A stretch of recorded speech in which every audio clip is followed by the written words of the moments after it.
Welcome back to another technical deep dive here in the debug zone.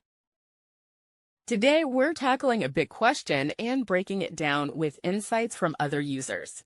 Hopefully, this clears up some misconceptions and helps you get the answer you need. So, buckle up, stay a little curious, and let's jump right in.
And that's a wrap.